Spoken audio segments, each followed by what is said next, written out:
But maybe this is appropriate because I had already decided that rather than do a full-blown sermon, I would rather do a fireside chat. And I wasn't remembering, but I was remembering people tell me about Roosevelt. When he took office, he would, soon after his inauguration, he would do these fireside chats with the cutting edge technology of the day, radio. And so it's appropriate that you can only hear my voice. People would gather around the radio and he would address them at a time of national anxiety and uncertainty and would talk about the state of the nation. So maybe it was meant to be. If you can remember back to the last Sunday after Epiphany, we had that wonderful gospel reading of the Transfiguration. And I said at that time that the church chose that reading specifically for us to hear as we were going into Lent, because it was a reminder that God's glory shone through Jesus, not only on the mountain, but even in the shadows of the cross. So here we are this last Sunday in Lent. I mean, technically next Sunday is also in Lent, but Holy Week has its own identity, so to speak. So this is the last normal Sunday in Lent, if we can call anything normal these days.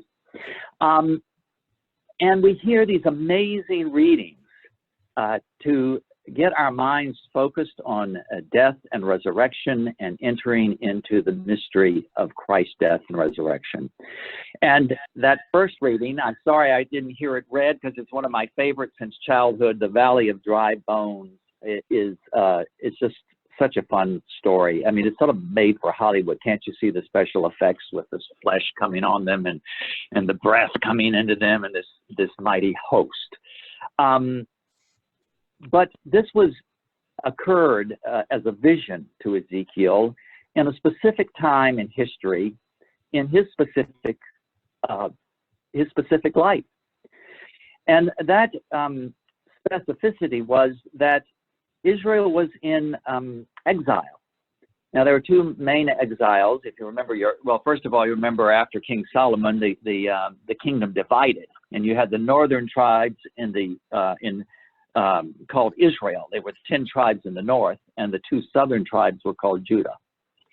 And the first exile was the Assyrian exile in 722 BC, and they carried away the whole northern kingdom practically.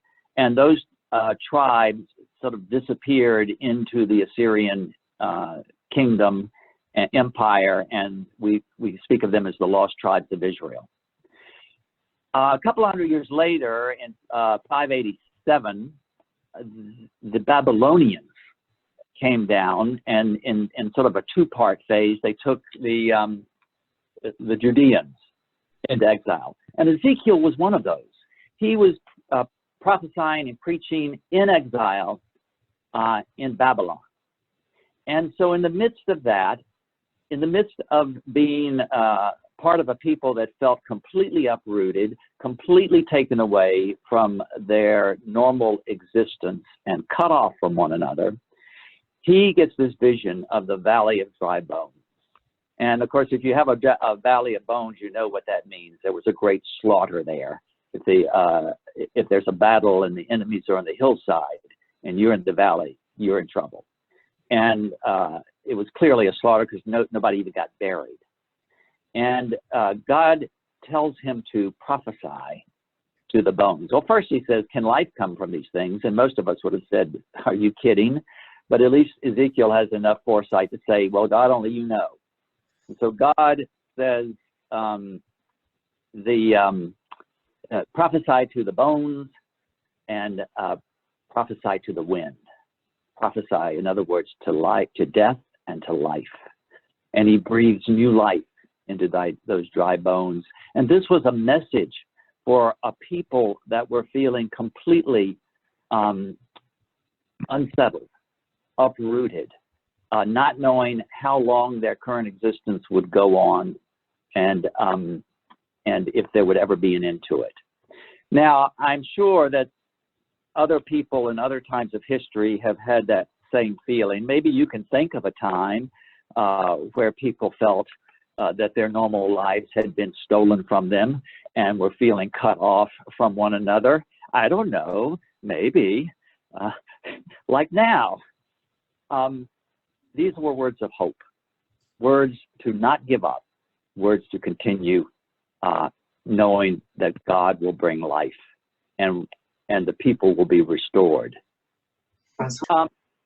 We go forward to Jesus, and of course, the wonderful story of Lazarus, which again is getting our minds aimed towards Good Friday and Easter.